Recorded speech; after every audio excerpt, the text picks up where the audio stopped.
meneja wa ufuatiliaji haki za binadamu hapa LHRC. Nashukuru mkurugenzi mtendaji kwa kusoma taarifa hii vizuri pamoja na mkurugenzi wa idara. Umeuliza swali la lenye takwimu. Kipengele moja umeuliza kwamba hali ikoje juu ya vifaa saidizi. Ni kweli kwamba kwa mujibu wa taarifa za kitaalamu, moja ya changamoto kubwa ambayo inasibu kundi hili la watu wenye albinism ni jua, kwa sababu ya ngozi haina uwezo wa kuhimili mionzi ya jua kutokana na kuwa na upungufu wa melanin. Kwa tukitoka juani hapa, mimi na wewe wote tutaungua jua, lakini kwa sababu na melanin utapata ile protection. Mimi nitaungua straight away.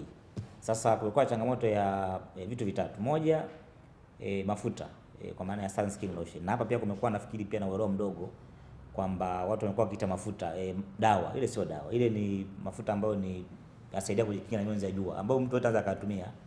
Lakini kwa mtu mwenye albino atakuwa atumie kuanzia angalau SPF 50 kwa maana ya sun protection factor inayoanzia 50 plus na kuendelea, ambayo anaweza akajipaka na akapunguza ile mionzi ya jua kuathiri ngozi. Lakini cha pili ni kofia pana, kwa sababu kama anafanya kazi kwa 90% maeneo ya juani, let's say mtu ni mkulima au ni mfugaji yuko shambani muda wote, lazima avae mavazi ambayo kwa 90% au 90 na kuendelea yanafunika mwili. Kwa mfano mimi nimevaa hapa shati ya mikono mirefu, lakini sasa ningekuwa juani ningevaa na kofia pana.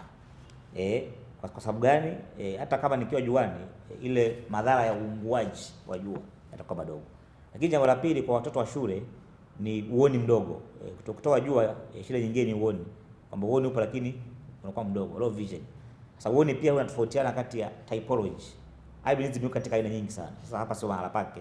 Kuna mwingine uoni wake akiambiwa nisomee panza akasoma. Mwingine hata ikataza hapa ndio ishika ili asome lazima asogeze kabisa hivi. Sasa kwa watoto wa shule wadogo lazima awe na miwani au zile lens. Lakini cha pili ni lazima serikali pia ipeleke hizi elimu. Kwa maana angalau kila shule moja iwe na mwalimu mtaalamu wa elimu maalum ambaye anaweza kuchukua wanafunzi wenye mahitaji mbalimbali. Mwanafunzi asiyeona, mwanafunzi anayeona na mwingine wote wakaa darasa moja na wote akafundisha. Kwa nini? Anakuwa maybe anaongea. Kwa mfano maybe atamka moja jumlisha moja, huyu anasikia arekodi. Sasa ukija kwenye issue ya mahitaji, kwa mfano kwenye sunscreen lotion, serikali ilijikomiti mwaka juzi kwamba itatoa ruzuku ya fedha ya kwenda toa hizi sunscreen lotion angalau kwenye kila hospitali ya mkoa, ili mtu akiwa na mahitaji anaenda pale. Lakini bado kiukweli mahitaji ni madogo. Ukienda pale hospitali ya KCMC pale Moshi, kulikuwa na center pale ya kuzalisha mafuta, lakini wale wahisani ambao walikuwa wanatoa nafikiri walijitoa. Kwa hiyo ile level ya usambazaji ikawa ndogo. Kwa bado hii imeendelea kuwa ni changamoto. Lakini pia umeuliza issue ya swali lako la pili, umeuliza nini? Takwimu ulisema Okay, sawa asante. Kwa mujibu wa sensa ya watu wa makazi iliyofanyika hapa nchini mwaka 2022 ilizungumza kwamba iliweka mgawanyiko moja kati ya Tanzania milioni 60 plus, angalau 17% wa Tanzania wale walikuwa ni watu wenye ulemavu kwa jumla. Kati yao sasa watu wenye albino ilikuwa ni 3.01. Kwa hiyo unaweza calculate hapo kama ni mtaalamu wa hesabu, kwenye milioni 60 3% ni watu wangapi? Lakini hata hivyo bado umekuwa na changamoto ya maybe kuna wengine hawakuhesabiwa, lakini as of now tunatumia takwimu rasmi za serikali ambazo ni sensa ya watu na makazi. Asante sana mkurugenzi. Shukrani. Mimi naitwa Deo Bwire, ni mkurugenzi wa elimu kwa umma au uwezeshaji na ufuatiliaji wa haki za binadamu. Mkurugenzi wakati anasoma amezungumzia kuhusiana na umuhimu wa kutekeleza yale maazimio au amri zilizotolewa na Mahakama ya Afrika kuhusiana na ulinzi wa watu wenye ualbino. Sasa kuna masuala kadhaa ambayo mahakama iliyaweka kwa ajili ya kutekelezwa. Ukiachia mpango kazi ambao ulisainiwa mwaka 2024-25 ambao bado ndio tunazungumzia kwamba haujaanza kutekelezwa rasmi na pia kusambazwa.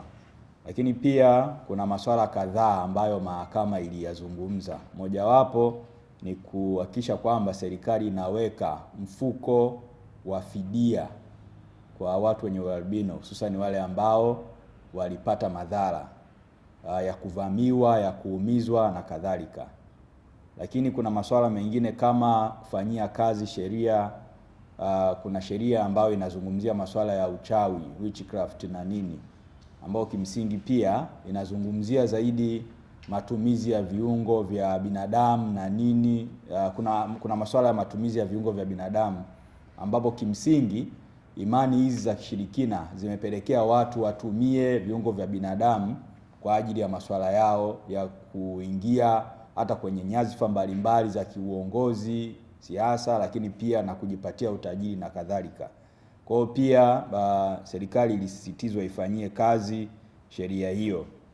Lakini kitu kingine kikubwa ambacho ni muhimu sana, hizi mahakama hususan mahakama ya Afrika imeweka namna yake ya kuhakikisha kwamba nchi ambayo inapewa maagizo na mahakama kuhakikisha kwamba inatekeleza. Kwa hiyo imetoa pia nafasi ya kuwa serikali inapeleka taarifa kila baada ya miezi 6 kuhakikisha kwamba kuna hatua zimefanyiwa kazi. Na hiyo mechanism pia inaitwa implementation yearly reporting na implementation yearly. Yani serikali itaitishwa kwa ajili ya kusikilizwa imefikia hatua gani. Kwa hiyo hivi vitu vyote ni vitu ambavyo ni muhimu kuvizingatia wakati tunazungumzia utekelezwaji wa amri za mahakama katika kuhakikisha kwamba watu wenye ualbino wanapata ulinzi wa kutosha kisheria. Kwa hiyo ndio vitu ambavyo nikasema ni muhimu kuviongezea katika swala la kuhakikisha kwamba ile hukumu ya mahakama ya Afrika kuhusiana na ulinzi wa watu wenye ualbino inatekelezwa kikamilifu. Asante.